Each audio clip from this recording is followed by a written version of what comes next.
Hello दोस्तों, नमस्कार। दोस्तों, आज हम लोग बीपीएससी 71st प्रीलिम्स 2025 का टेस्ट नंबर 9 सोल्व करेंगे।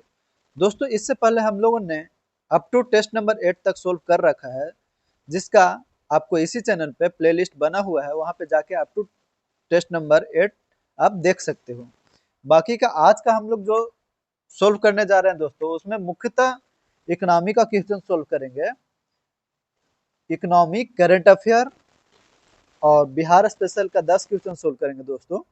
और बाकी का लास्ट लास्ट में 10 क्वेश्चन, 5 मैथ्स एंड 5 रीजनिंग का सोल्व करेंगे। जैसा कि आप सभी को मालूम ही है कि जो आपका पीटी का एग्जामिनेशन है दोस्तों, वो 13 सितंबर को है। तो आज से बहुत ज्यादा दिन नहीं बचा हुआ, तो इसीलिए आप लोग को पूरी तरह से सीरियस हो जाना है। और जितना ज्यादा से ज्यादा टेस्ट अभी आप लगा सकते हो दोस्तों, वो लगाओ। क्योंकि लास्ट का जो अप्रोक्स 15-20 डेज रहेगा, उसमें आप जितना ज्यादा टेस्ट लगाए हो, जो आपको छूट रहा है, जो जो आपको रिवीजन करना है, वो आप रिवीजन करने का टाइम होता है। तो अभी जो है टाइम, उसमें आप जितना मैक्सिमम टेस्ट लगा सकते हो वो लगाओ।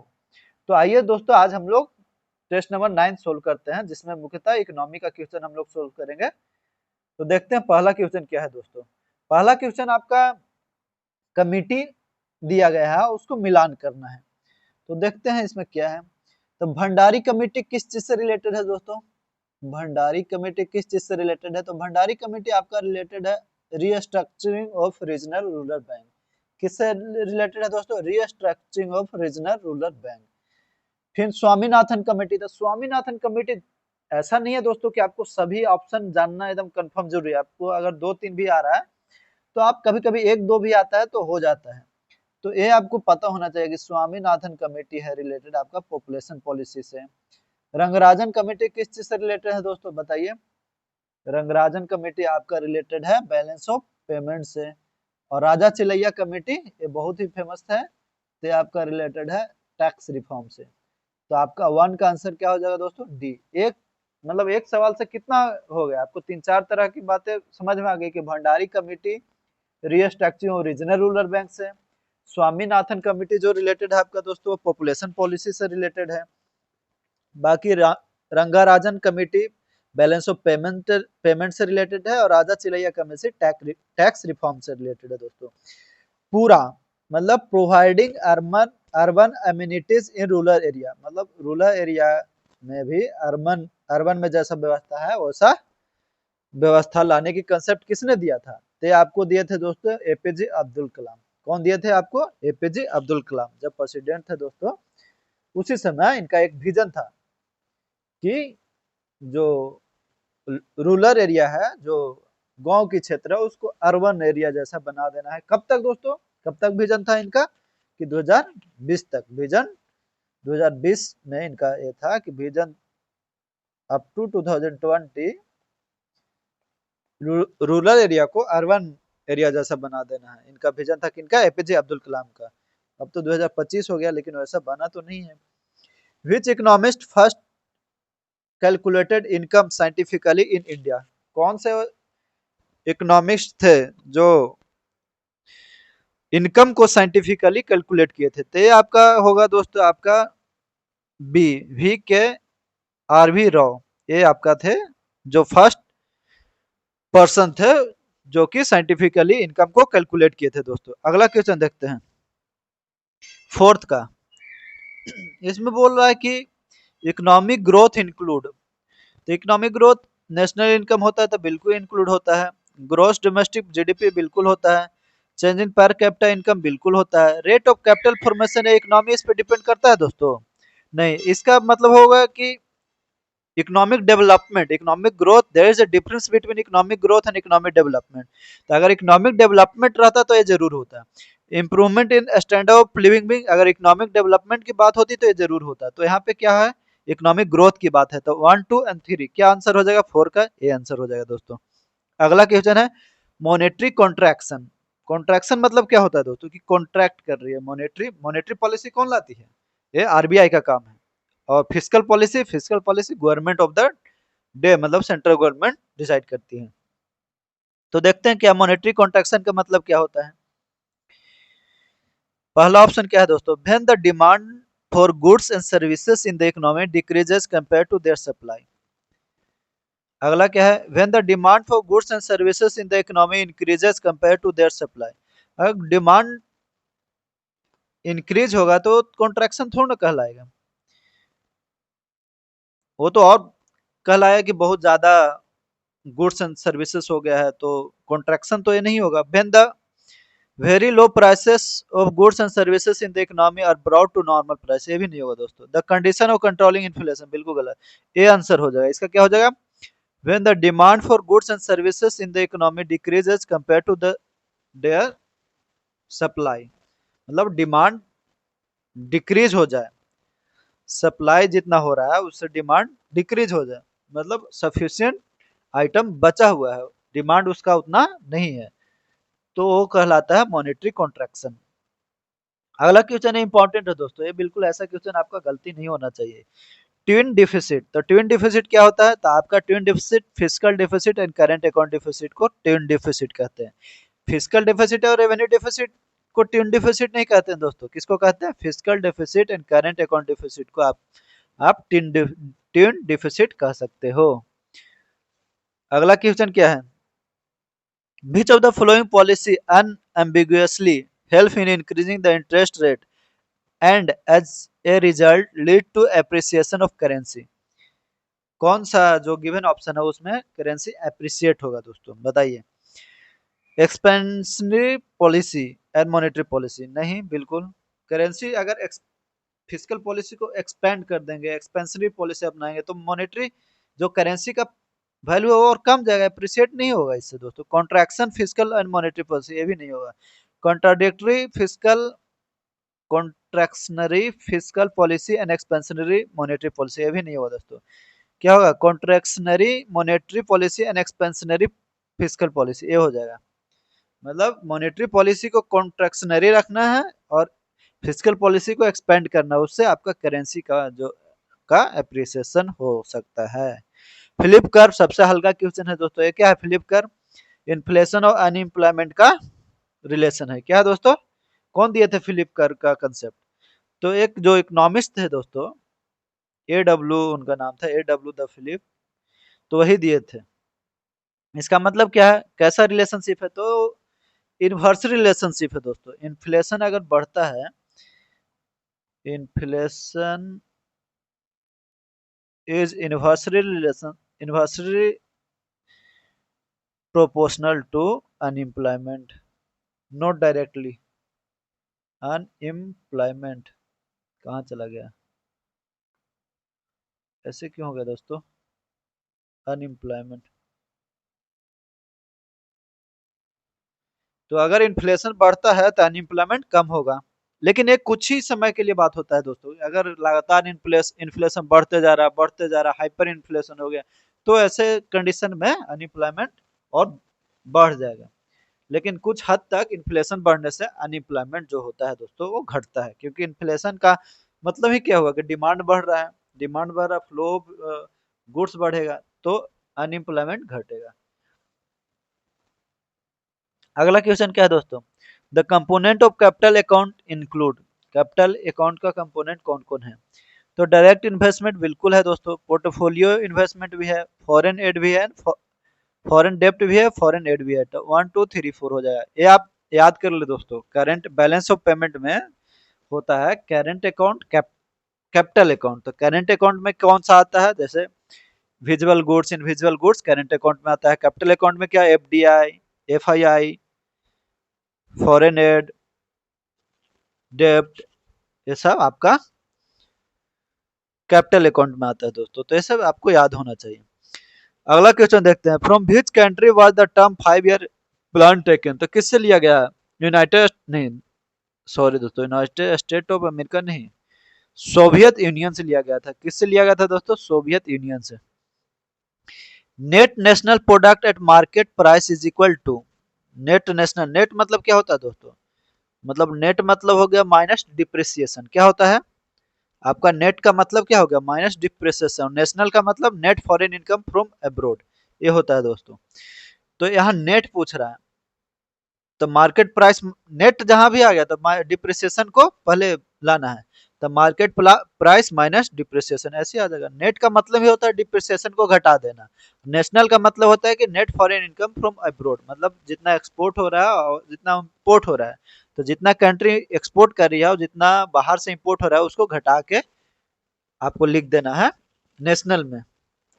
लेकिन यहाँ net national product and market price दिया हुआ है, तो इसमें domestic product and market price से घटा देना है plus net income from foreign country, ये लिखा है ना नेशनल के लिए, तो यहाँ पे डिप्रिसिएशन हो जाएगा। आगे देखते हैं दोस्तों, डॉक्टर राजेंद्र प्रसाद क्या लिखे हैं, पहला में ही इंडिया डिवाइडेड था, एक अथीरी कहीं है दोस्तों, एक अथीरी दो जगह है, तो देखते हैं क्या होगा। रमेश चंद्र क्या लिखे हैं, रमेश चंद्र आपको लिखे हैं क्या, इकोनॉमी हिस्ट्री ऑफ इंडिया, तो ऐसी हो गया आंसर बी हो जाएगा। क्या हो जाएगा दोस्तों, 12 का बी। अब 13 पे आते हैं, मिक्स इकोनॉमी के बारे में कौन सा स्टेटमेंट सही है। क्या पूछा है, मिक्स इकोनॉमी के बारे में कौन सा स्टेटमेंट सही है। In this economy the goods produce are distributed among different people according to their needs, बिल्कुल गलत। नीड्स के अनुसार मिक्स इकोनॉमी में डिस्ट्रीब्यूट नहीं होता है। In this economy, only those goods are produced which can fetch profit from the domestic or foreign market of the country. ये सही है दोस्तों, ऐसा गुड्स नहीं प्रोड्यूस किया जाता है जो डोमेस्टिक मार्केट के लिए प्रॉफिट पहुंचाए और फॉरेन मार्केट में भी उसका प्रेजेंस हो। अगला क्या है, in this economy if capital is cheaper than labour then more labour intensive method of production are use, बिल्कुल सही है दोस्तों। तो क्या आंसर हो जाएगा 13 का, 2 और 3 दोनों सही है, तो 13 का आंसर बी हो जाएगा। 14 में आते हैं, इसमें हिंदी में भी मैं एक कर दिया हूं दोस्तों, आप देख लीजिए एक बार। जैसे हिंदी में आप वीडियो को पॉज करके आप इसको अटेम्प्ट कर सकते हैं, देख सकते हैं, मैं टिक लगा दिया हूं। अगर किसी तरह का आपको प्रॉब्लम होता है तो आप मुझे टेलीग्राम पे मैसेज कर सकते हो, और बाकी का मैं डिस्क्रिप्शन में अपना टेलीग्राम का ग्रुप डाल चुका हूँ, तो उसमें आप ज्वाइन कर सकते हैं दोस्तों, उस पर मैं इसका पीडीएफ भी डाल दूंगा। तो आगे देखते हैं, ये सब वीडियो को पॉज करके आप देख सकते हो दोस्तों,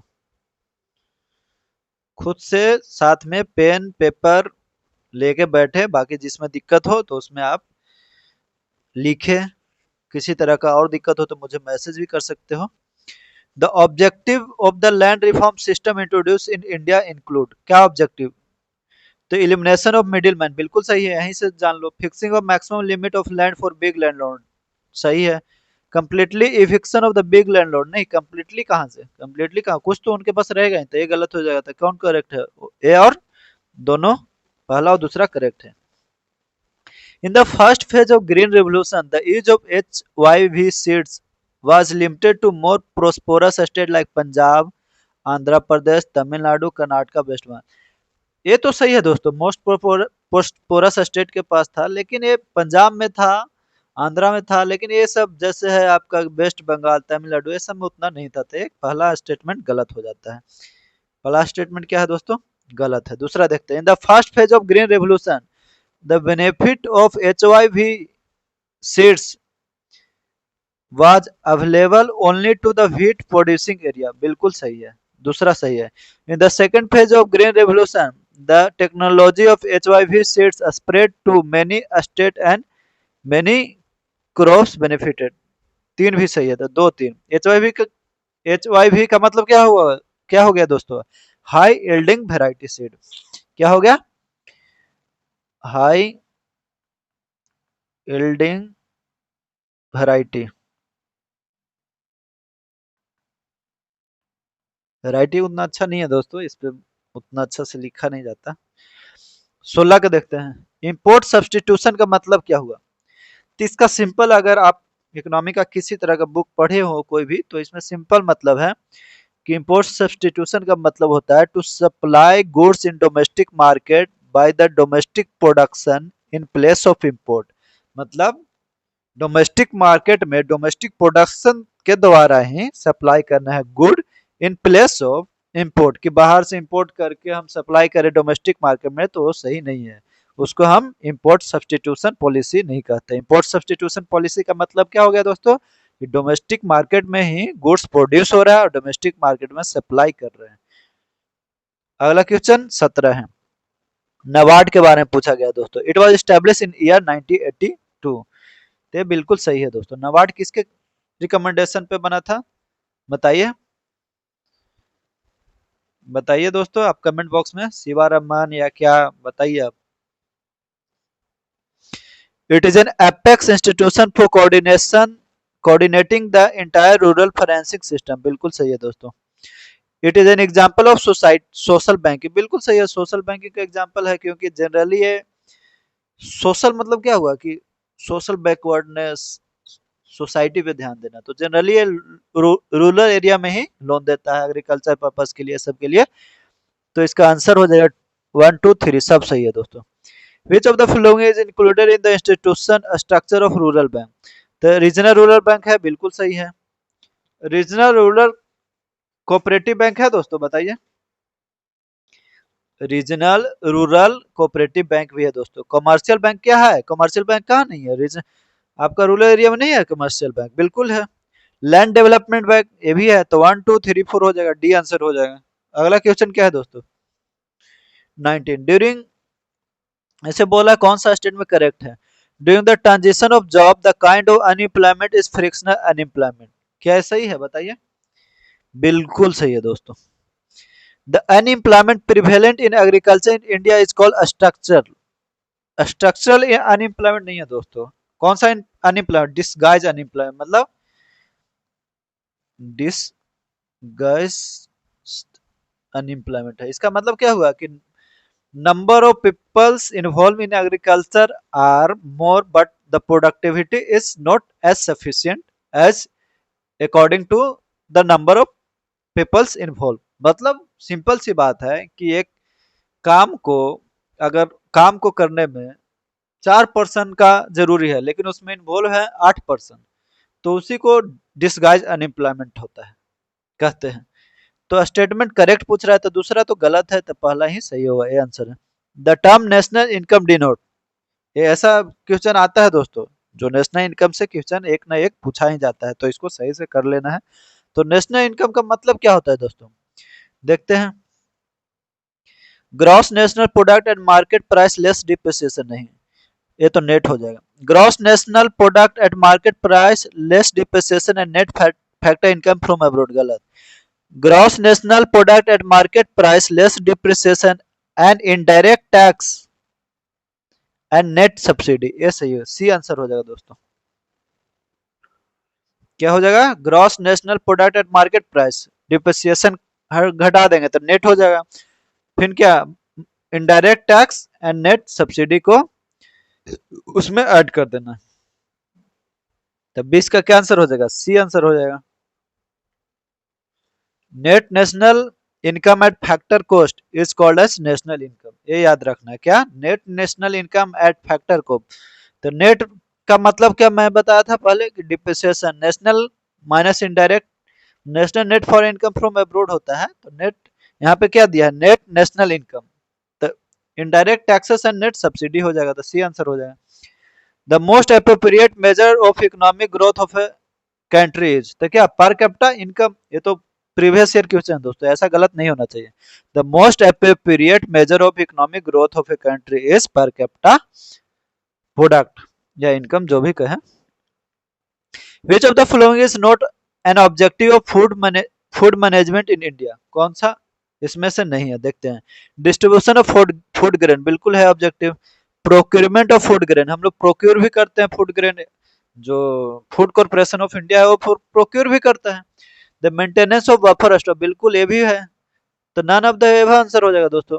अगला क्या है, मिलान करना है, एक तरह से आपका ज्योग्राफी सॉरी हिस्ट्री और इकोनॉमी दोनों का सवाल हो जाएगा। तो land revenue collected at village level, तो किसमें विलेज लेवल पर लैंड रेवेन्यू कलेक्ट होता था, महलवारी। तो डी का थ्री, तो डी का थ्री कहीं है दोस्तों, डी का थ्री एक ही में है, तो देखिए यहाँ पे एक ही से बन जा रहा है, आपको बी आंसर हो जाएगा। 23 का क्या हो जाएगा, बी। बाकी का आप देख लो। अगर आप जान रहे हो कि महलवारी सिस्टम में, महलवारी जो लैंड रेवेन्यू सिस्टम था, उसमें जो टैक्स कलेक्शन किया जाता था वो विलेज लेवल पर किया जाता है। तो इसी से आप एक क्वेश्चन से आप पूरा बना ले रहे हो। तो यही होता है कि अगर इससे आपका टाइम भी बच जाएगा, बाकी का आप पढ़ लेना, लेकिन पढ़ने अगर एक आपको आ रहा है तो पढ़ने का कोई जरूरी मतलब बनता नहीं है। इन विच 5 year plan agriculture show negative growth. तो आपको मान के चलो नहीं पता है दोस्तों, तो कौन सा में ये हो सकता है कि निगेटिव ग्रोथ होगा? पहला में तो एग्रीकल्चर पे ही फोकस था, सेकंड में क्या हुआ कि इंडस्ट्री पे फोकस हो गया। तो पहला का 52 से 57, 57 से क्या हो गया 62, और 62 से क्या हो गया दोस्तों 62 से 67। तो सोचिए 62 से 67, तो 62 में इंडो चाइना वार हुआ, 65 में फिर पाकिस्तान से वार हुआ। तो ये सब के चलते ड्रॉट भी उस समय हो गया था, तो उस समय निगेटिव ग्रोथ हुआ था। तो कब थर्ड में हो जाएगा? ये आंसर हो जाएगा, क्या हो जाएगा थर्ड 5 ईयर प्लान में हो जाएगा। 24 का क्या आंसर हो जाएगा दोस्तों? ए। ये आपको हिंदी में है दोस्तों, ये आप देख सकते हो, और किसी तरह का प्रॉब्लम हो तो आप मुझे मैसेज भी कर सकते हो। और एक रिक्वेस्ट और है दोस्तों, क्योंकि वीडियो बनाने में मुझे भी एग्जाम देनी है, तो वीडियो बनाने में समय लगता है, तो इसे लाइक सब्सक्राइब एंड शेयर जरूर करें, ताकि मुझे भी मोटिवेशन मिले वीडियो बनाने का, और आगे किसी नीडी पर्सन को हेल्प हो इससे, जाके इससे तैयारी कर सके। तो आपसे रिक्वेस्ट है कि कृपया लाइक करें, सब्सक्राइब करें और वीडियो को शेयर करें। और मैं डिस्क्रिप्शन में मैं टेलीग्राम का लिंक भी मैं दे दूंगा दोस्तों, तो उसमें आप ज्वाइन कर सकते हो, वहां पे मैं पीडीएफ भेज दूंगा ये सबका। देखते हैं अगला question. The interest rate charge by RBI on it's long term loan is called repo rate. Repo rate तो पहली बात है कि लॉन्ग टर्म नहीं होता है, तो ये पहला गलत हो जाएगा। क्या क्या हो जाएगा दोस्तों? पहला गलत हो जाएगा। The interest rate at which short term loan was made available by RBI to its customer is called bank rate. Bank rate है, लॉन्ग टर्म लोन है, तो ये भी गलत हो जाएगा दोस्तों। तो क्या पूछा? इनकरेक्ट। तो क्या है? दोनों इनकरेक्ट हो जाएगा। बैंक रेट क्या है? लॉन्ग लॉन्ग टर्म के लिए, और रेपो रेट शॉर्ट टर्म के लिए। अगला क्वेश्चन देखते हैं। Regional rural bank were establish on 2 October 1985 at time their number was 5। क्या रीजनल रूरल बैंक 1985 में एस्टेब्लिश हुआ दोस्तों? बताइए। बिल्कुल गलत है दोस्तों। रीजनल रूरल बैंक कब एस्टेब्लिश हुआ? नरसिम्हन ग्रुप करके रिकमेंड किया था रीजनल रूरल बैंक बनाने के लिए। हम मुझे जहां तक याद आ रहा है शायद 1982 में हुआ था दोस्तों, तो एक बार देख लेना है। रीजनल रूरल बैंक कब हुआ था? सॉरी दोस्तों, 1975 में हुआ था। कब? 2 अक्टूबर 1975 में। 2 अक्टूबर 1975। तो ये पहला गलत हो जाएगा। फॉर आरआरबी मतलब regional rural bank, government of India concern state government and sponsors bank, कितना शेयर है? ये सही है दोस्तों, 50, 15, 35। तो दो सही है। On the basis of recommendation of Kelkar committee establishment of new rural bank was stopped in 1997। क्या ऐसा ही है? बताइए। ये आपका गलती है दोस्तों। तो आंसर क्या हो जाएगा? ट्रू कौन है? Only two. अगला देखते हैं। Increase in bank rate is usually an indication that the central bank is following an expansive monetary policy। नहीं, ये गलत है। ओपन क्या है दोस्तों? Increase in bank rate is usually an indication that the central bank is following an expansive monetary policy। Expensive नहीं दोस्तों, expensive monetary policy. तो ये तो सही होना चाहिए दोस्तों, गलत क्यों होगा? एक्सपेंसिव मॉनेटरी पॉलिसी फॉलो कर रहा है, सही होगा ये तो। अगला क्या है? Open market operation in the Indian economy refers to the purchase and sale of government security by RBI. क्या ऐसा ही है दोस्तों? ये भी सही है। तो क्या पूछ रहा है? इनकरेक्ट पूछ रहा है, तो नाइदर वन नाइदर टू। अगला क्वेश्चन देखते हैं। Which of the flowing method does not come under the qualitative method of credit control?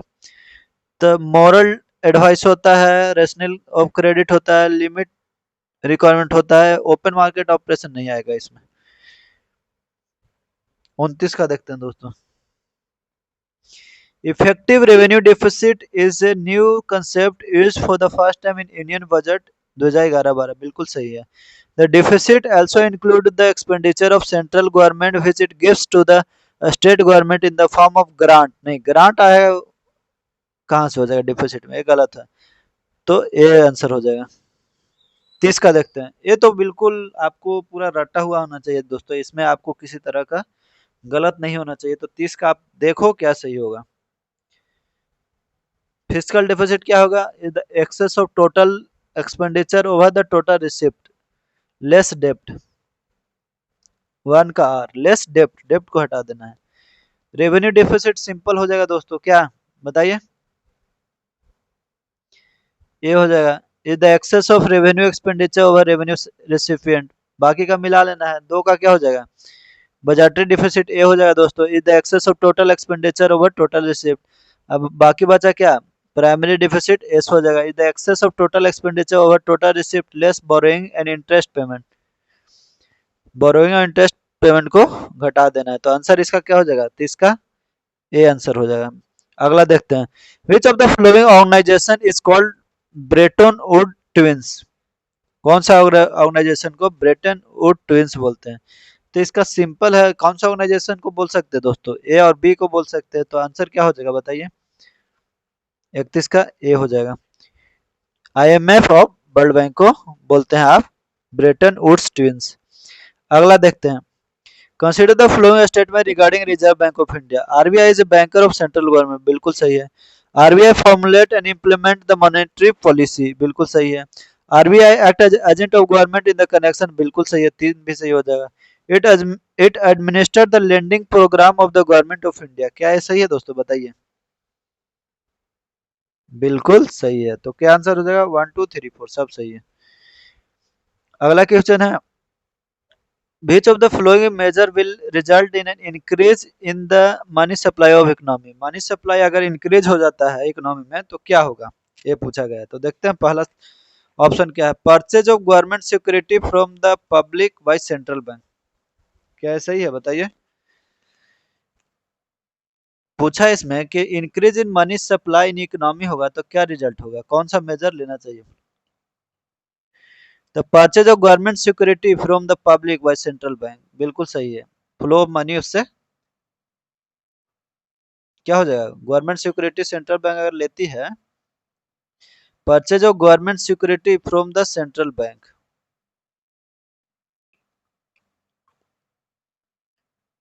Government security अगर सेंट्रल बैंक से लेती है तो फ्लो मनी क्या होगा दोस्तों बताइए?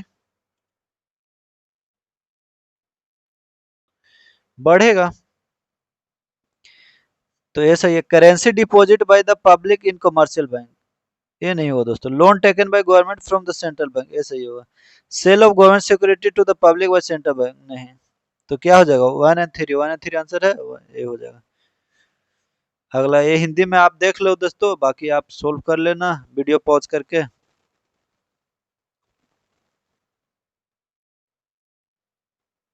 आगे 34 नंबर देखते हैं दोस्तों। आपको पता है सीडबी कब बना? सीडबी बना दोस्तों 1990 में। अगर एक आ रहा है तो आप बना पाते हो कि नहीं देखते हैं। तो एस का थ्री, एस का थ्री है कहीं? एस का थ्री एक ही में, तो डी आंसर हो जाएगा। मतलब सिंपल आपको मानना है, बाकी का आप देख लो दोस्तों, बाकी का मैं नहीं बताने जा रहा हूँ। बाकी आप लिख लो कॉपी में, अगर नहीं आ रहा है, अगर इसमें से आपको एक भी नहीं आ रहा है तो ये बहुत अच्छी बात नहीं है। क्यों? एक तो आपको कम से कम आना ही चाहिए।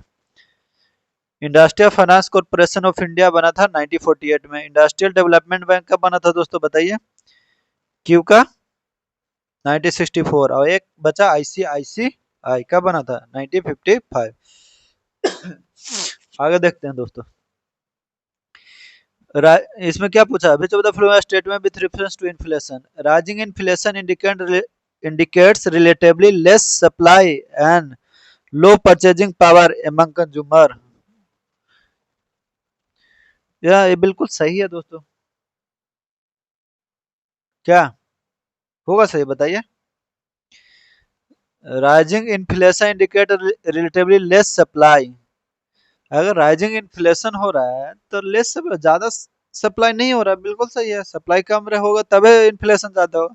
And low purchasing power among consumer, नहीं हाई परचेजिंग पावर है, कंज्यूमर के पास तो हाई परचेजिंग पावर, तभी ज्यादा डिमांड हो रहा है तो इन्फ्लेशन बढ़ रहा है, तो ये गलत हो जाएगा। हाई यहाँ पे होगा, लो नहीं। Inflation benefit the lender will it harms the borrower, lender मतलब कौन हो गया, मतलब जो लेंड कर रहा है उसको बेनिफिट करता है, नहीं बिल्कुल गलत है। जो बोरोवर होता है उसको बेनिफिट करता है, तो ये भी गलत हो जाएगा। तो नाइदर वन नाइदर टू। 36 का देखते हैं दोस्तों, इसमें पूछा कौन सही है। The second 5 year plan was based on ideas of Mahalanobis, बिल्कुल सही है। The 8 5 year plan was operated between 1992 to 1997, बिल्कुल सही है। The main emphasis of 8 5 year plan was on employment generation, बिल्कुल सही है दोस्तों। एम्प्लॉयमेंट जनरेशन की बात की गई थी, जो 1992 से 1997 में 8 5 ईयर प्लान चली थी आफ्टर एलपीजी, उसमें एम्प्लॉयमेंट जनरेशन की बात की गई थी। मल्टीनेशनल कंपनी इंडिया में आई थी, एलपीजी सिस्टम लाया गया था, तो ऑल थ्री आंसर हो जाएगा। देखते हैं, birth rate means the number of babies born per 1000 person in a particular year, क्या ऐसा ही है बताइए। बिल्कुल सही है दोस्तों। The ratio of literate population to the population of people age 5 year and above is called literacy rate, नहीं गलत है। लिटरेसी रेट अपने यहाँ क्या, जो 7 साल का हो और बेसिक न्यूमेरिकल जानता हो उसे लिटरेट बोलते हैं। अगला, डिस्गाइज अनएम्प्लॉयमेंट किस किस चीज में है, वो पूछ रहा है दोस्तों, बताइए।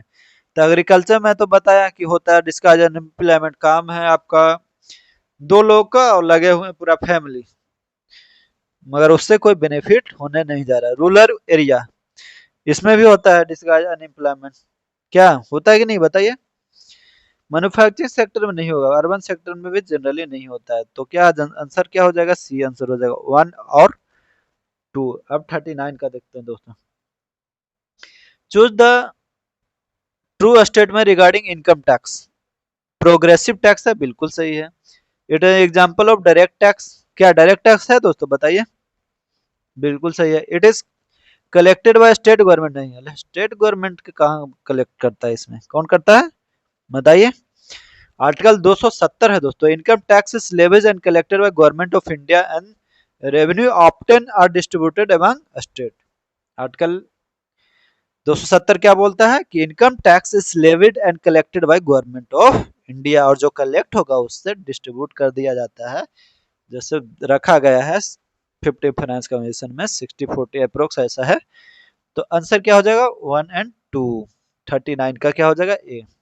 अगला देखते हैं, GDP deflator is an average of a country GDP at a constant price to current price, nominal GDP by real GDP होता है, तो नॉमिनल ऊपर ना होगा दोस्तों, तो ये गलत हो जाएगा।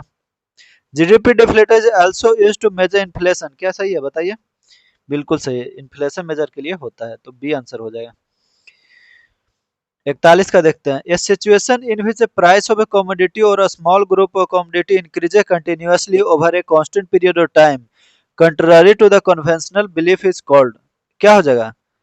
A situation in which the price of commodity or a small group को, मतलब इसमें कहा है कि एक सिचुएशन है जिसमें एक प्राइस ऑफ कमोडिटी और स्मॉल ग्रुप कमोडिटी इंक्रीज हो रहा है over a constant period of time, तो क्या हो जाएगा इसमें, स्क्यूफ्लेशन होगा। क्या होगा दोस्तों बताइए, एक कम्युनिटी का किसी का दाम बढ़ रहा है और बाकी का घट रहा है या मतलब कांस्टेंट है, तो स्क्यूफ्लेशन उसे कहते हैं। In the contest of balance of payment which one of the following form the current account, current account कौन फॉर्म करता है, तो बैलेंस ऑफ ट्रेड, बिल्कुल सही है। होता है कि नहीं दोस्तों बैलेंस ऑफ ट्रेड बताइए। फॉरेन एसेट नहीं होगा दोस्तों, कैपिटल में बैलेंस ऑफ इंडिविजुअल और बैलेंस ऑफ विजुअल दोनों होगा, स्पेशल ड्राइंग राइट नहीं होगा, तो 1 और 3 कहीं है, बी का आंसर हो जाएगा, B. Which of the following statement with reference to the subsidy box under WTO agriculture agreement, कौन सा सही है सब्सिडी बॉक्स में, green box subsidy are considered highly trade distorting, नहीं दोस्तों ये ट्रेड डिस्टोर्टिंग नहीं कंसिडर होता है, green box is not trade distorting. बाकी देखते हैं, amber box subsidy are considerably highly trade distorting and are subject to reduction commitment, ये सही है दोस्तों। Blue box subsidy are linked to production limiting program and are therefore exempt from reduction commitment, ये सही है। तो 2 3 का डी आंसर हो जाएगा।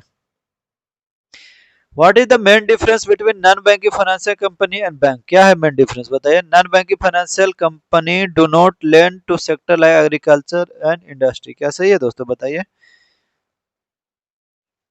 ये तो करेगा ही, दोनों को करता है। Non banking financial company do not raise fund directly from the public. देखते हैं आगे। पूछा है कि कौन सा इनमें से what is the main difference between non banking financial company and bank? Non banking financial company do not allow the depositor to withdraw money from the bank, तो सी आंसर होगा। बाकी हिंदी में है दोस्तों, आप देख लो एक बार। बाकी आगे हम लोग सोल्व करेंगे, वीडियो पॉज करके आप देख सकते हो। National income of a country is equal to which of the following? तो जैसा कि हमने बताया कि national income net national product at factor cost होता है। क्या होता है? Net national product at factor होता है। 45 का क्या हो जाएगा आंसर बताइए। B answer. नेट का मतलब क्या होता है? डिप्रिसिएशन। नेशनल का मतलब net foreign income from abroad. अब factor income minus indirect tax plus subsidy कर देंगे दोस्तों। Who among the following initiated the use of national income aggregate to access the direction of growth of economy? कौन चालू किया था बताइए।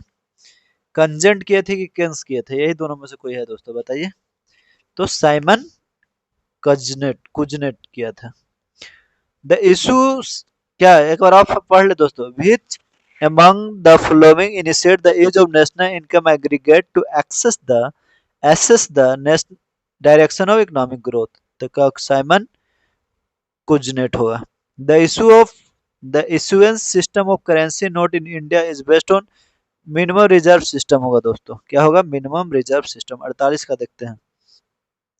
Continuous planning was propounded by Gunnar Myrdal in his book Asian Drama. बिल्कुल सही है। The credit for implementing continuous planning in India goes to Janata Party government and D लखड़वाला। बिल्कुल सही है, दोनों सही है।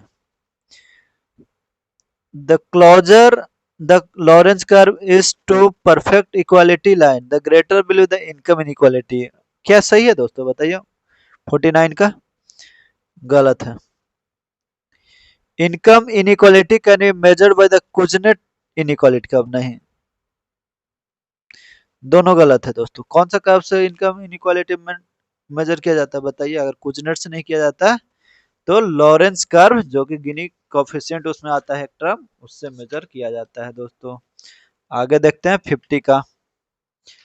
When was National Rural Employment Act NREGA made Mahatma Gandhi employment guarantee scheme? तो ये 2 अक्टूबर 2009 को हुआ था दोस्तों। आया था कब? 2005 में। कब स्टार्ट हुआ था नरेगा? 2006 में स्टार्ट हुआ था। कहाँ से? Bandawali village of Anantapur district of Andhra Pradesh. 51 को देखते हैं। 51 का क्या है? Import substitution related to inward trade policy. बिल्कुल सही है। Trade in the first 7 5 year plan was characterised by inward trade policy. बिल्कुल सही है। 8वां में खोल दिया गया मार्केट। तो क्या हो जाएगा? 51 का सी आंसर हो जाएगा। 52 का देखते हैं। Which component are included in definition of GDP? Fix time period. बिल्कुल सही है। फिक्स टाइम पीरियड तो होता ही है दोस्तों। Income earn in abroad by citizen of the country, नहीं, जीडीपी में नहीं होता है। Production of final goods and services within the country border. बिल्कुल सही है। रिमिटेंसेस होगा दोस्तों? बिल्कुल गलत है दोस्तों, रिमिटेंसेस नहीं होता। Production done by foreigners with in country border. बिल्कुल सही है। तो 1 3 एंड 5, 1 3 5 है, सी आंसर होगा। The period of plan holiday, तो क्या 66 टू 69, 66 से 67, 67 से 68, 68 से 69 प्लान हॉलीडे चला दोस्तों। 54 का देखते हैं। Which of the following items is not included in the calculation of national income in 3 sector? तो नेट एक्सपोर्ट एक्सपेंडिचर नहीं कैलकुलेट होता है दोस्तों। To convert net national product at market price to net national product at factor cost, what has to be done? तो क्या done होता है? Minus indirect tax plus subsidy. तो इसमें क्या ऐड कर देंगे, वही ना होगा दोस्तों। 55 का क्या होगा बताइए। Minus indirect tax plus subsidy होता है। क्या क्वेश्चन क्या पूछा फिर से समझो आप। To convert net national product at market price to net national product at factor cost, मतलब मार्केट प्राइस से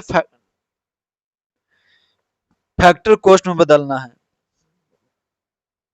तब माइनस इनडायरेक्ट प्लस सब्सिडी होता है, minus indirect tax plus subsidy. तो इससे अगर हम माइनस करेंगे तो ये प्लस आ जाएगा, ये माइनस हो जाए तो minus subsidy plus indirect tax, ये सब्ट्रैक्ट कर देंगे, हो जाएगा, सी आंसर होगा।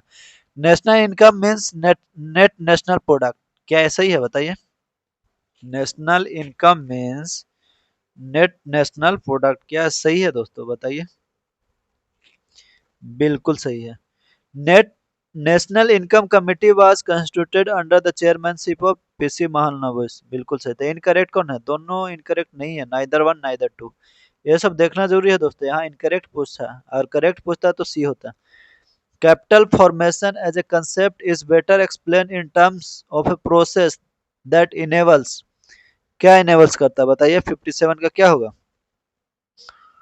इसमें केवल देखते हैं accumulation of more capital by individual, नहीं दोस्तों। Increase in knowledge, increase skill नहीं, increase in the knowledge skill level and ability of the people of a country. चौथा ए प्रीवियस ईयर क्वेश्चन दोस्तों, डी आंसर हो जाएगा। बाकी हिंदी में आप देख लें, वीडियो पॉज करके भी इसको मतलब आप बना सकते हो दोस्तों। फैक्टर क्या है? Production of goods and services, physical labour land entrepreneur, सब 1 2 3 4 हो जाएगा। ये सब क्वेश्चन गलत नहीं होने का, अगर हुआ तो आप कंपटीशन से बाहर हो जाइएगा। Which one of the following is not the feature of mix economy, कौन सा मिक्स इकोनॉमी का फीचर नहीं है? को एग्जिस्टेंस होता है, सही है। Lack of competition in the economy, mix economy lack of competition होता है नहीं, ये गलत है, बी आंसर हो जाएगा। Who wrote the book the general theory of the employment interest in money, कौन लिखा था बताइए? तो जेम किन्स लिखे थे, बताइए क्या आपको लगता है? Who wrote the book the general theory of employment interest and money, बताइए दोस्तों? 59 का क्या हो जाएगा? James Keynes, Keynesian. जैसे कितना लोग बोलते हैं कि जो चाइना बढ़ा दोस्तों, जैसे केनेसियन का मतलब था कि आप केन्स इकोनॉमी इस चीज पे बेचता है कि डिमांड को बढ़ाओ, डिमांड बूस्ट करो, तो इकोनॉमी खुद ही बूस्ट करेगा। तो एक तरह से अपना लिया चाइना, इनडायरेक्ट रूप से ऐसे कहा जाता है कि चाइना कम्युनिस्ट है, मगर रियल रूप से चाइना कम्युनिस्ट थोड़ा है, कोई भी कंट्री कम्प्लीटली कम्युनिस्ट और कैपिटलिस्ट नहीं होता। Which of the following was not a primary objective of the liberalization policy introduced in 1991? कौन सा ऑब्जेक्टिव नहीं था? Removing of industrial licensing system, क्या ये ऑब्जेक्टिव था या नहीं था बताइए? इसमें पूछा है कौन सा नहीं था, तो ये तो था दोस्तों। प्रोमोटिंग इंपोर्ट सब्सटीट्यूशन पॉलिसी, ये नहीं था, 61 का बी गलत है। क्या पूछा? Which of the following is not a primary objective, primary objective नहीं था कि import substitution policy. Import substitution policy क्या है? ये घर में ही उपजाओ, घर में ही बनाओ, घर का मार्केट में डोमेस्टिक मार्केट में सप्लाई करो, तो ये नहीं था इसमें। Which of the following statement are correct about the financial sector reform under new economic policy 1991? Reserve Bank of India role shifted from being a controller to regulator of bank, क्या ऐसा ही है बताइए? बिल्कुल सही है। Foreign direct investment was allowed up to 74% in private bank, सही है। Interest rate were deregulated gradually, सही है। तो क्या आंसर हो जाएगा 62 का? 1 2 and 3, C answer. Which of the following were the major reason for adaptation of LPG reform in 1990? Balance of payment crisis था, decline in foreign exchange reserve, क्या था दोस्तों कि नहीं था बताइए? बिल्कुल था। हाई इन्फ्लेशन था, pressure from international financial institution था, बिल्कुल था। तो 1 2 एंड 3 4 सी आंसर हो जाएगा। गल्फ में बात चल रहा था, ये सब भी रीजन था। 64 का देखते हैं, ये तो हल्का है दोस्तों। क्यों हल्का देखिए? ग्लोबलाइजेशन का मतलब क्या हुआ बताइए? सी का 1 हो जाएगा, तो सी का 1 एक ही में है, तो ये आंसर हो जाएगा। ज्यादा आपको दिमाग लगाने का जरूरत नहीं है। अगला देखते हैं 65, क्योंकि सी एक ही ऑप्शन में लास्ट में है, तो 1 का अगर एक ऑप्शन में जान रहे हो तो हो जाएगा। The policy of liberalization remove licensing requirement of many industry, बिल्कुल सही है। It aim to reduce by bureaucratic delay and promote efficiency. A answer हो जाएगा दोस्तों 65 का A. Which committee recommendation influence the financial liberalization post 1991? Which committee recommendation influence financial liberalization post 1991? तो कौन सा कमेटी? नरसिम्हन कमेटी हो जाएगा। Which of the following institution is known as the lender of last resort? तो कौन lender of last resort for the country facing balance of payment crisis? IMF हो जाएगा दोस्तों। कौन हो जाएगा 67 का? IMF, international monetary fund. कब बना था? 1944। 68 का देखते हैं। ये बाकी आपका हिंदी में है दोस्तों, हिंदी में भी आप वीडियो पॉज करके देख लें, छोड़ना नहीं है। बाकी आगे 60 किस में आना है दोस्तों? 60 हम लोग ने कहां तक कर लिया? 64, 67, 68 नहीं किए दोस्त, देखते हैं। Consider the following statement regarding the world bank.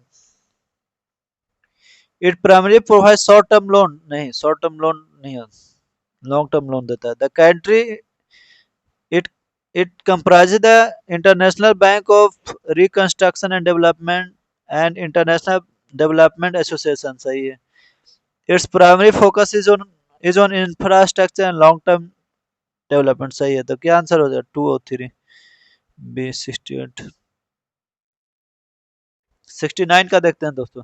तो WTO replace the general agreement on tariff and trade कब? 1995 में। बिल्कुल सही है। GATT did not have institutional framework and legal authority to resolve the trade dispute. बिल्कुल सही है। ये आंसर हो जाएगा 69 का। क्या आंसर हो जाएगा? ए। अब 70 का देखते हैं। Which of the following are agreement under the WTO? Agreement on agriculture सही है। Agreement related to aspect of intellectual property rights सही है। General agreement on tariff trade on service सही है। पेरिस एग्रीमेंट नहीं, पेरिस यूएनएफसीसी से climate change. तो 1 2 3 answer हो जाएगा ए 70 का। ये 71 का देखते हैं। As per the economic survey 2024-25, what is the rank of India in global service export? तो 7th है। ग्लोबल सर्विस एक्सपोर्ट में कितना है दोस्तों? 7th। India rank 7th। 4.3% globally India produce करता है। आगे देखते हैं 72। इकोनॉमिक सर्वे से भी सवाल। कैपिटल एक्सपेंडिचर इम्प्रूव फ्रॉम 2021 से 25। क्या ऐसा ही है दोस्तों? कैपिटल एक्सपेंडिचर बिल्कुल इम्प्रूव हुआ ही है क्या? आपको क्या लगता है बताइए? बिल्कुल इम्प्रूव हुआ है दोस्तों। India is the world third largest exporter of telecom, computer and IT. बताइए। यस, इसमें सेकंड है दोस्तों, थर्ड नहीं है, सेकंड है, तो ये गलत हो जाएगा। The number of bankruptcy resolution in recent year exceed 1000 कैसे? बिल्कुल सही है। तो इसमें इनकरेक्ट पूछा है तो 2 आंसर हो जाएगा। सेकंड है, थर्ड नहीं है। अगला 2024-25 foreign exchange reserve of India reaches to कितना बिलियन? तो 640 बिलियन। डी आंसर हो। इकोनॉमिक सर्वे के अनुसार 640 बिलियन एकदम करेक्ट याद रखना है दोस्तों। यहाँ पे 646 है, 607 है, 640 होगा। 74 का क्या है? As per the economic survey the physical deficit कितना? 5.6 हो जाएगा। सब इकोनॉमिक सर्वे से सब सवाल है। GDP growth rate is expected to between 6.3 to 6.8 in financial 2023-26। सही है। इंडिया रिटेल इन्फ्लेशन 4.9 सही है। तो क्या हो जाएगा? दोनों सही है। India aims to achieve how much percentage of growth to achieve developed India by 2047? 8%। D answer हो जाएगा 76 का डी। 77 का देखते हैं दोस्तों। As per the economic survey 2024-25 data total installed renewable energy power capacity reach to कितना? 209.4 gigawatt. Recently कल परसों रिपोर्ट आया दोस्तों कि हम लोग रिन्यूएबल एनर्जी से अप्रोक्स 50% इलेक्ट्रिसिटी कंज्यूम मतलब प्रोडक्शन करने लगे। देखते हैं आगे। फूड ग्रेन प्रोडक्शन इन 2023-24 कितना था? बताइए। इसमें मतलब अगर एक नहीं भी आ रहा है तो आप ऐसा नहीं कि उसको छोड़ देना है या कुछ ये कर देना है। यहाँ पे आप ये अगर पढ़ रहे होंगे तो ये आपको आसानी से जानकारी होनी चाहिए कि एग्रीकल्चर का कंट्रीब्यूशन था जीडीपी में, और 16% था दोस्तों। कितना था? 60%। अनएम्प्लॉयमेंट रेट इन 2024 कितना था? तो 3.2%। ऐसे भी देखिए, रेट पूछ रहा है तो परसेंटेज में अनएम्प्लॉयमेंट 16% थोड़ा ना होगा क्या? तो बी का 2 कहीं है, बी का 2 दो जगह है, सी का 1 कहीं है, सी का 1 एक ही जगह था। ए आंसर हो जाएगा दोस्तों। क्या हो जाएगा 78 का? ए 79 का देखते हैं। मतलब इससे देख रहे हो आप कि पूरा आपको ऑप्शन भी पढ़ने का जरूरी नहीं पड़ रहा है। इसमें पूछा correct real GDP growth trend in is continuously increase last 5 year. Last 5 year पूछा था, कोरोना के समय डिक्रीज हुआ था ना दोस्तों, तो ये गलत हुआ। Physical deficit of India is continuously increasing last 5 year, बिल्कुल गलत है। फिजिकल डेफिसिट अब कम रहा है दोस्तों। कोरोना के समय बढ़ा था मगर अब बिल्कुल कम रहा है। तो ये क्या करेक्ट पूछा? Neither one neither to. 80 का देखते हैं अब। इसमें पूछ रहा है आपको दोस्तों कि सर्विस सेक्टर का जीडीपी में कितना कंट्रीब्यूशन है? तो 55% है, बिल्कुल हल्का सवाल है। अगला देखते हैं। Life initiative to promote sustainable living with potential global saving of USD 440 billion by 2030। सही है। India carbon sink increase by 2.29 billion tonne CO2 equivalent. सही है। India non fossil fuel power generation capacity reach 49% total capacity. Economic survey के अनुसार सही नहीं है मगर आप पहुंच गया है 50%। 81 का क्या आंसर हो जाएगा? इस क्वेश्चन के अनुसार आपका हो जाएगा ये, लेकिन अब 50% हो गया दोस्तों। देखिए, हिंदी में आप भी देख लो और इसको वीडियो पॉज करके आप लोग बना सकते हो। बाकी किसी तरह का प्रॉब्लम हो तो आप मुझे मैसेज कर सकते हो दोस्तों। और वीडियो को सब्सक्राइब शेयर और लाइक जरूर करें ताकि मुझे मोटिवेशन मिले वीडियो बनाने में। The female labour force participation कितना है बताइए? 41.2 है, 3 है, 6 है, 7 है, बताइए क्या होगा दोस्तों? बताइए। 41 आपका 7 हो जाएगा। 2017 उत्तरा में कितना था दोस्तों? शायद था 23 उस था, तो अभी 41 पॉइंट समथिंग 7 हो गया। Which of the following statement is correct about inflation? CPI inflation continuously decline in the recent 3 year। क्या ऐसा ही है? बताइए। बिल्कुल सही है। WPI inflation has been higher than the CPI। नहीं, गलत है। ये आंसर होगा। Economic survey 2024-25 project economic survey 2024-25 project the industrial sector to grow by what percent? 6.2%। As per the economic survey 2024-25, which two emerging sector does the survey highlight the providing enhanced opportunity for job creation under the विकसित Bharat vision? क्या है बताइए। मेरे अनुसार होना चाहिए दोस्तों digital economy and renewable energy. क्या होगा बताइए? बी ही होना चाहिए, और वो भी है भी। As per the economic survey 2024-25 health expenditure is health expenditure by government is 48% होगा। कितना है? 48%। 87 का देखते हैं। As per the economic survey 2024-25 country total export कितना है बताओ? कंट्री टोटल एक्सपोर्ट कितना था? 400, बताइए 87 का 37.1 कितना था दोस्तों? 437 पॉइंट, ये आंसर हो जाएगा। 437.1 होगा, ये आंसर हो जाएगा। एक्सपोर्ट कितना था? 437.1। और इंपोर्ट कितना हुआ? 23-24 में इंपोर्ट कितना हुआ दोस्तों? 678.2 बिलियन। मतलब इंपोर्ट एक्सपोर्ट कम किया और इंपोर्ट ज्यादा किए। 437 एक्सपोर्ट किए और इंपोर्ट किए कितना? 678.2। 18 का 88 का देखते हैं। As per the economics of India external डेब्ट टू जीडीपी रेशियो कितना है? 19.4 है दोस्तों। डेब्ट to GDP ratio 19.4 economic survey के अनुसार कितना 90 194 याद रखें 194 19.4 as per the economic survey 2024-25 Gini coefficient a measure of inequality in consumption expenditure is क्या होगा बताइए 89 का इज डिक्लाइनिंग होगा दोस्तों ये आंसर होगा खाली as per economic survey 2024-25 fund to provide equity fund MSME 50,000 crore कितना 50,000 करोड़ अगला देखते हैं 91 का how many times present finance minister Nirmala Sitharaman chemo bar budget पेश किया था 8वीं बार सबसे ज्यादा बार कौन किया है दोस्तों बताइए देसाई किए कौन किए बताइए चिदम्बरम किए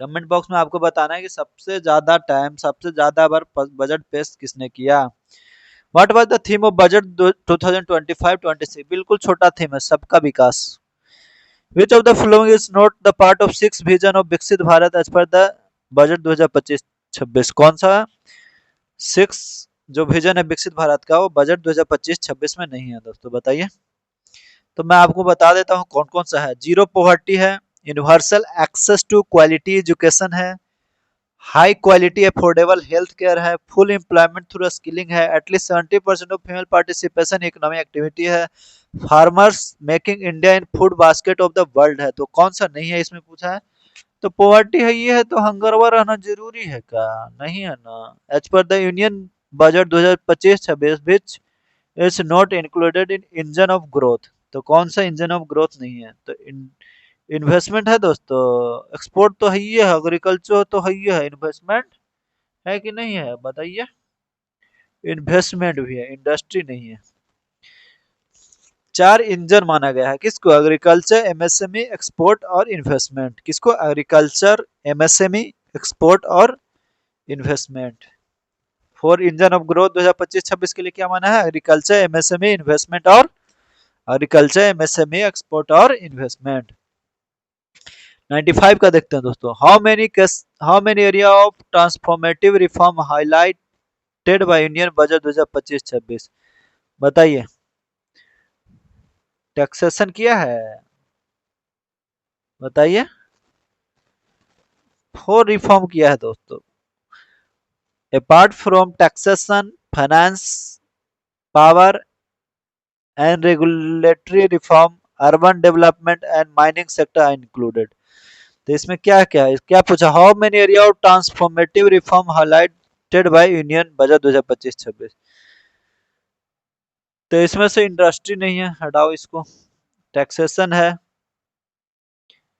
पावर एंड रेगुलेटरी रिफॉर्म भी है फाइनेंस भी है एग्रीकल्चर बा कि नहीं बा नहीं बा रेगुलेटरी रिफॉर्म तो है ही तो एक दो तीन चार गो है आंसर ओनली फोर आंसर होगा दोस्तों 96 का देखते हैं what is the total size of budget as per the 2025-26 ये तो आपको याद होना ही चाहिए गुरुजी 50.65 होगा कितना 50.65 करोड़ लाख करोड़ खाली करोड़ ना 97 का what is the estimated physical deficit estimated कितना है दोस्तों 2025-26 के लिए बतावा 4.4 है बजट के अनुसार as per the union budget 2025-26 about income source of government income source of government chronology में सजा देना है तो क्या है सबसे पहले बाप का बोरोइंग एंड अदर लायबिलिटी फिर इनकम हो जाएगा फिर गुड्स हो जाएगा फिर कॉर्पोरेशन एक दो तीन चार एक कॉर्पोरेशन चार होगा तो ए सबसे पहले बा उसके बाद सी बा उसके बाद डी बा उसके बाद तो बी आंसर बा 98 का बी 99 का देखते हैं incorrect about India budget 2025 physical deficit इतना था इनकरेक्ट पूछा है बताइए इतना ही था दोस्तों प्राइमरी डिफिसिट फिजिकल डिफिसिट इतना नहीं था फिजिकल डिफिसिट कितना था? 15 68 936 था। 15 68 था यहाँ। 936 70 नहीं। High expenditure allocated to defence sector, बिल्कुल सही बात। In the revised tax regime basic exemption limit is 4.5 lakh, गलत है। तो पूछा है गलत, तो बी और डी आंसर है, तो बी और डी आंसर ही होगा। का आंसर होगा बी और डी, तो 99 का सी आंसर। अब देखते हैं 100 दोस्तों। हिंदी में भी है दोस्तों, वीडियो पॉज करके आप एक बार खुद से इसको ट्राई करना है, देखना है, पढ़ना है, आपको बहुत हेल्प मिलेगा। 100 का देखते हैं। As per the union budget 2025-26 highest allocation to expenditure is done in interest payment. 100 का क्या हो जाएगा बताइए? सी हो जाएगा। अब 101 का as per the 2011 census what was the rank of Bihar in terms of population? Third. सबसे ज्यादा पॉपुलेशन किसका है? यूपी, फिर महाराष्ट्र, फिर थर्ड बिहार। और वही अगर आपको पूछते हैं एरिया वाइज, तो 12th है दोस्तों बिहार का रैंक। 102 देखते हैं। As per the census identify the descending order of the highest population decadal growth. तो सबसे ज्यादा पॉपुलेशन डिकेडल ग्रोथ का मधेपुरा में हुआ, फिर किशनगंज, फिर अररिया, खगड़िया। तो सी आंसर हो जाएगा दोस्तों। 102 का सी। 103 का देखते हैं अब। As per the 2011 census what is the rural literacy rate of Bihar? बताइए, कुछ तो बताइए। 59.8%। बी कितना रूरल लिटरेसी था? 59%। और ऐसे लिटरेसी कितना था? 61%। फीमेल लिटरेसी 51 और मेल लिटरेसी 71%। सबसे ज्यादा लिटरेट डिस्ट्रिक्ट तो Rohtas. As per the 2011 census what is the total population of Bihar? तो 10,94,452। क्या हो जाएगा बताइए? 104 का डी। आइडेंटिफाई, देखिए the total population of Bihar यहाँ दिया हुआ था, यहाँ से यहाँ नहीं बना लीजिएगा, पढ़ना का जरूरी है अच्छा से। 8.6% कंट्री का पॉपुलेशन का इंडिया में बिहार में था। पॉपुलेशन डेंसिटी 1106, बिल्कुल सही है। बिहार में पॉपुलेशन डेंसिटी 1106 था, सबसे ज्यादा पॉपुलेशन डेंसिटी था। सेक्स रेशियो बिहार 935 था, नहीं खेबा 918 था भाई। तो क्या पूछा? इनकरेक्ट पूछ रहा था, सी आंसर होगा ना। कौची आंसर बा? C answer. 106 का देखते हैं। लार्जेस्ट डिस्ट्रिक्ट एरिया वाइज, तो लार्जेस्ट डिस्ट्रिक्ट कौन होगा दोस्तों बताइए? बी हो जाए तो वन के बी कहीं है? वन का बी एक ही को जगह ये पे है, तो मार देंगे वही जगह पे 106 के बी। 107 का देखते हैं, बाकी आका आप देख लेना। Identify the correct number of statement regarding cast survey of Bihar 2022। तो क्या इसमें बोल रहा है दोस्तों? देखिए, it's notification was release on 6 जून 2022, सही है। It was conducted home department of Bihar, नहीं ये गलत है। The first phase of caste census 7 January 2023। Caste census data was release on 2 अक्टूबर, महात्मा गांधी का जयंती के दिन। लेकिन कराया कौन था? तो इसमें करेक्ट हो जाएगा ओनली 3, 3 गो ऑप्शन सही है, एगो गलत है। तो गलत है तो कराया कौन था बताइए? गलत तो जान गए, मगर कराया कौन था? तो conducted by general administration department of government of Bihar. General administration department of government of Bihar. General administration department of government of Bihar ने कराया था। ओबीसी कितना बा बता बा? ईबीसी 36% बा, ओबीसी 27.12, एससी 19.65 और जनरल 15.52। तो एक अब लगा ला 108 के, 108 के बी आंसर हो जाएगा। अब यहाँ पे देखते हैं कि कौन सा रिलीजन सबसे ज्यादा है। हिंदू मुस्लिम तो सबसे ज्यादा पता है। हिंदू मुस्लिम के बाद कौन है? तो हिंदू मुस्लिम के बाद कौन है दोस्तों? तो हिंदू मुस्लिम के बाद क्रिश्चियन, क्रिश्चियन के बाद कौन आ जाएगा बताइए? बताओ। तो क्रिश्चियन के बाद बुद्धिज्म है दोस्तों। सबसे ज्यादा Hindu, Muslim, Christian, Buddhism, Sikh, फिर जैनिज्म। सबसे ज्यादा जैनिज्म का संख्या दोस्तों। सबसे ज्यादा कौन? Hindu, Muslim, Christian, Buddhism, Sikh और जैन। कौन? सिख और Jain. In which year in India for the first caste based census conducted? 1931 में। Cyclone Dana has been named by India? नहीं। कौन? साइक्लोन दाना का नेम कौन रखा था बताइए? बिहार बंगाल ये सब में आया था, अरब रखा था। कौन रखा था बताइए? अरब कंट्री कतर रखा था दोस्तों। कौन रखा था? Qatar.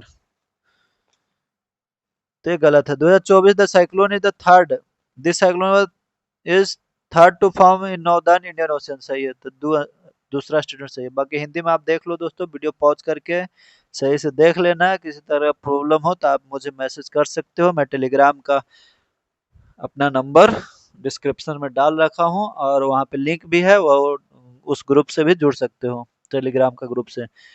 Which of the following statement are correct regarding global hunger index 2024? ग्लोबल हंगर इंडेक्स 18.3 which fall in medium category. सही है। Global hunger index reported annually by the United Nation. गलत है। The possibility of ending hunger. गल ये सही है। तो 103 सी 112 का आंसर हो जाएगा? सी आंसर हो जाएगा। 113 का देखते हैं। In which state is the country first writer village? The Uttarakhand. Which country is second country after Cabo Verde to be declare malaria free? कौन? इजिप्ट होगा। 114 का क्या हो जाएगा दोस्तों? इजिप्ट मलेरिया फ्री होगा। 115 का देखते हैं। Recently state government decide to abolish two child norm. Andhra Pradesh. According to multi dimensional poverty index 2024, how many people across the world are living in extreme poverty? कितना? 1.1 बिलियन। कितना इंडिकेटर है दोस्तों इसका बताइए? सबसे ज्यादा पुअर पीपल कहाँ है? इंडिया में तो 234 मिलियन। पाकिस्तान में उसके बाद 93 मिलियन। इथोपिया में, फिर नाइजीरिया में, फिर डेमोक्रेटिक रिपब्लिक ऑफ कॉन्गो में। ग्लोबल हंगर इंडेक्स कौन निकालता है? Global multi dimensional poverty index, United Nation Development Programme UNDP and the Oxford poverty and human development initiative. First time कब निकला था? 2010 में। 3 डायमेंशन होता है उसमें, 10 इंडिकेटर होता है दोस्तों। इंडिया में कितना है? 12 indicator. Where was COP 16 of the convention of biological diversity happen? कहाँ होगा? काली कोलंबिया। 117 का 118 का देखते हैं। Moonlight program which was in news recently is related to Mars colony establishment program. गलत। Search of life on surface of the moon. क्या होगा? Development of communication navigation infrastructure of the moon. C answer होगा दोस्तों। The government of India has recently approved setting up a new missile test range at which place where surface-to-air missile, anti-tank missile and tactical missile will be tested? तो कौन सा place हो जाएगा बताइए? श्रीहरिकोटा आंध्र प्रदेश हो जाएगा। 120 में आते हैं। लेडी जस्टिस जो सुप्रीम कोर्ट में इंस्टॉल हुए हैं जल्दी में। This statue inspired by Greek goddess justice. सही है। Statue was first brought to India by British in the 19th century. क्या ऐसा ही है दोस्तों बताइए? 19th सेंचुरी में आया था। अंग्रेज लाया था? नहीं। कौन लाया था तो बताओ। अगर अंग्रेज नहीं लाया था तो कौन लाया था? The statue was first brought to India by English man in the 17th century. अंग्रेज ही लाया था मगर 19th सेंचुरी में नहीं, 17th सेंचुरी में लाया था। तो आंसर क्या हो जाएगा? काबल। एगो सही है पहल का। Which state has become the first state to sub classify schedule caste? Haryana. ऐसे तेलंगाना कहीं कहीं देता है दोस्तों, मगर इसमें तेलंगाना ऑप्शन नहीं है तो हरियाणा मार सकते हो। द सेंट्रल गवर्नमेंट स्टार्टेड घोटाला से घोटालों से बचो कैंपेन। तो कौन लॉन्च किया बताइए? ये आपका क्या है दोस्तों? मेटा किया होगा शायद। बताइए कौन किया है? 122 का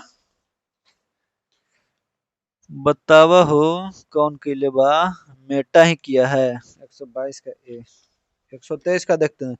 मेरी panchayat app launched by central government. It is related to local weather, internet access in panchayat, information about government, cleanness of the panchayat. क्या है 123 का बताइए। लोकल वेदर के लिए है दोस्तों। According to Skyscanner 2025 travel trend report, which of the following top travel destination for the India. कौन है? शिलोंग मेघालय। क्या है दोस्तों? शिलोंग मेघालय बा। 125 का देखते हैं। Recently, mineral deposit were discovered in 9 district of Bihar. Which of the following pair is wrongly matched? Bhagalpur में सिलिका होता है, गलत है। बाकी सब सही है। भागलपुर में क्या होता है? सिलिका नहीं होता है। तो क्या होता है? कॉपर और जिंक होता है।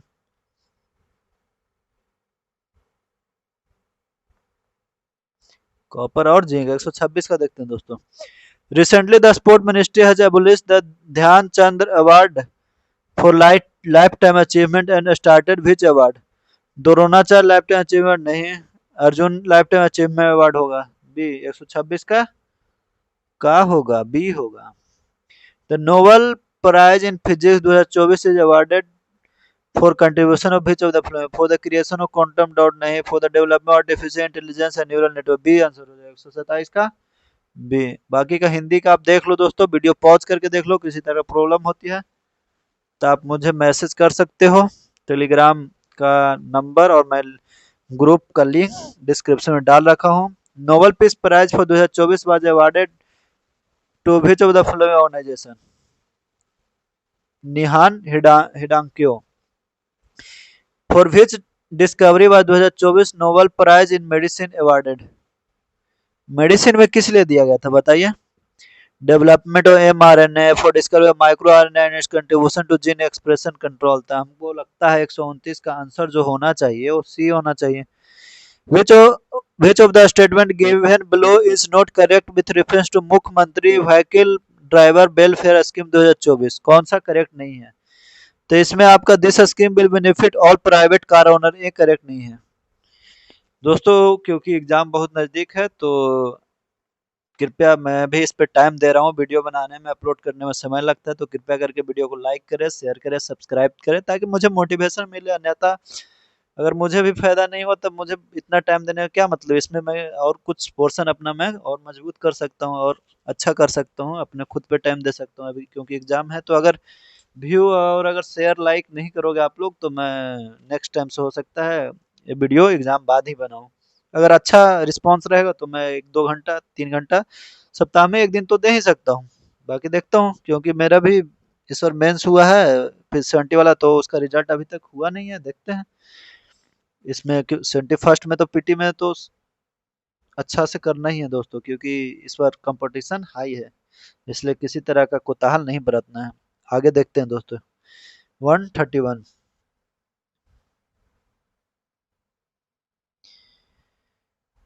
Which of the following given below is not correct with reference to the मुख्यमंत्री व्हीकल ड्राइवर वेलफेयर स्कीम? तो इसमें डी ही आंसर होगा दोस्तों। क्या होगा? D. This scheme also include insurance and health facility. Insurance तो हेल्थ फैसिलिटी इंक्लूड नहीं करता है और सभी प्राइवेट के लिए नहीं है। अगला देखते हैं। Recently in principle approval has been given to Bihar second tiger reserve in Araria. Araria में ना, गलत है। This approval was given by forest and environment department of Bihar government. गलत। नाइदर वन नाइदर टू होना चाहिए। 132 का डी। दिया गया है कहाँ? तो रोहतास में दिया गया है।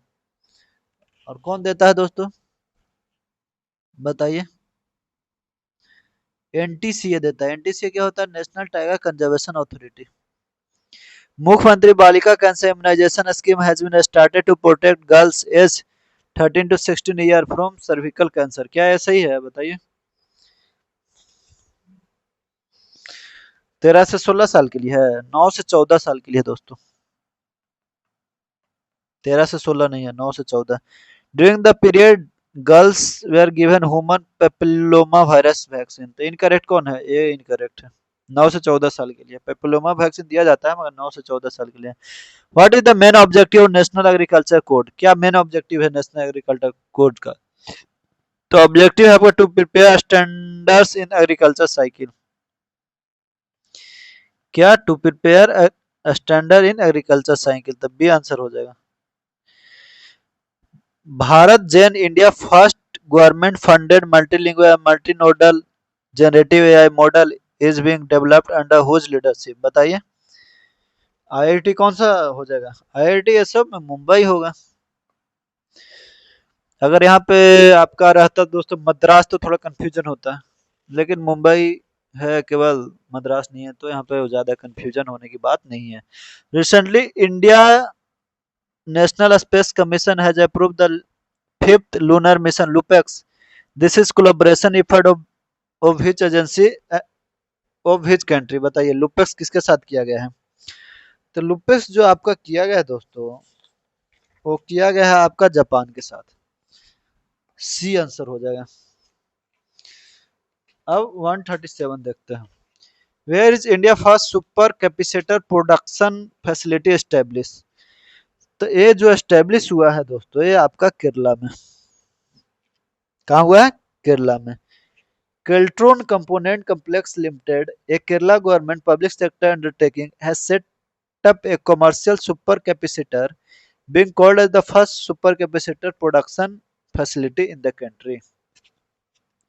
India rank 105 in global hunger index, बिल्कुल सही है। Considering the level of hunger in India, it has been placed in serious category, सही है, दोनों सही है। 138 का सी, 139 का देखते हैं। What is the vertical height of Bapu tower? तो 102 फीट हो जाएगा वर्टिकल हाइट। 2 अक्टूबर को किए थे कौन? नीतीश कुमार। 129 करोड़ लगा था दोस्तों इसमें। Where was first Bihar conclave 2024 organise? Patna. Patna होगा, पटना। अब यहाँ से मैथ है दोस्तों, तो यहाँ से आप मैथ का मैं आंसर बता दे रहा हूँ, बाकी आप कर लेना। मैथ में सिंपल आपको करना है, प्रीवियस ईयर का क्वेश्चन उठाना है, उसी की तरह क्वेश्चन कर देना। उससे ज्यादा आपको मैथ में टाइम देने की जरूरत नहीं है। और at the same time math को बिल्कुल पूरी तरह से इग्नोर करना भी नहीं है, क्योंकि इसमें 10 सवाल होते हैं और इसी से आपका मेरिट भी बन सकता है। मेरिट मतलब रिजल्ट आ सकता है। इसमें मेरिट का वैसा तो नहीं सिस्टम है। पीटी का तो फाइनल में नंबर नहीं जुड़ता है, खाली इसमें आपको पास करना है। 142 का सी हो जाएगा दोस्तों। 143 का क्या हो जाएगा? 143 का बी हो जाएगा। 144 का क्या हो जाएगा? अगर आपको दिक्कत होगी मैथ बनाने में तो आप कमेंट बॉक्स में मुझे बताना, मैथ का अलग मैं बना के एक वीडियो 15-20 मिनट का डाल दूंगा। बाकी मैथ तो आपको बना देना चाहिए खुद से। 280। 145 का क्या हो जाएगा बताइए? बी हो जाएगा। 146 का क्या हो जाएगा? 146 का डी हो जाएगा। सब प्रीवियस ईयर क्वेश्चन है दोस्तों, ये सब बनाना जरूर। 147 का क्या हो जाएगा? -5 हो जाएगा। 148 का क्या हो जाएगा? सी हो जाएगा। 149 का क्या हो जाएगा दोस्तों? डी हो जाएगा। 150 का क्या हो जाएगा दोस्तों? सी हो जाएगा। तो ये इस तरह से अपना 9वां टेस्ट कंप्लीट हुआ दोस्तों। बाकी आपको किसी तरह का प्रॉब्लम होता है बीपीएससी से रिगार्डिंग, तो आप मुझे मैसेज करके पूछ सकते हो, पर्सनली भी मैसेज करके पूछ सकते हो, लेकिन टेलीग्राम पे मैसेज करना, मैं नंबर डाल रखा हूँ डिस्क्रिप्शन में। और एक बहुत रिक्वेस्ट है दोस्तों, क्योंकि वीडियो बनाने में, इसको तैयारी करने में कहीं ना कहीं 4-5 घंटे मुझे एक वीडियो अपलोड करने करने में पूरी तरह से अपलोड अपलोड मतलब रिकॉर्डिंग अपलोड एडिटिंग ये सब करने में 4-5 घंटे लगता ही है दोस्तों। तो आप समझिए कि अगर एग्जाम के समय मैं 4 घंटा दे रहा हूँ इसके लिए, 3 घंटा 4 घंटा जो भी दे रहा हूँ, तो कहीं ना कहीं मुझे भी कुछ चाहिए होता है उसके लिए, कम से कम मोटिवेशन, कि कहीं लाइक मिल रहा है, व्यूज आ रहा है, तो मुझे भी उससे वीडियो बनाने में अच्छा लगेगा। तो इसलिए आप सभी से रिक्वेस्ट है दोस्तों कि कृपया करके वीडियो को लाइक करें, सब्सक्राइब करें और अपने फ्रेंड्स से शेयर करें, ताकि मुझे और रीच मिल सके और मैं ज़्यादा से ज़्यादा वीडियो बना सकूं और अच्छा क्वालिटी ला सकूं। क्योंकि दोस्तों अभी उतना ना सब्सक्राइबर उतना नहीं है, तो उतना अच्छा से मैं वो ना माइक यूज कर पाता हूँ और ना ही और कुछ फैसिलिटी यूज कर पाता हूँ। अगर अच्छा मुझे रीच मिलेगी तो अच्छा तरीका से और क्वालिटी बढ़ाकर मैं और एक्सप्लेनेशन कर सकता हूँ। तो इसी तरह आप लोग जुड़े रहे दोस्तों। बाकी धन्यवाद बहुत बहुत। शुक्रिया दोस्तों।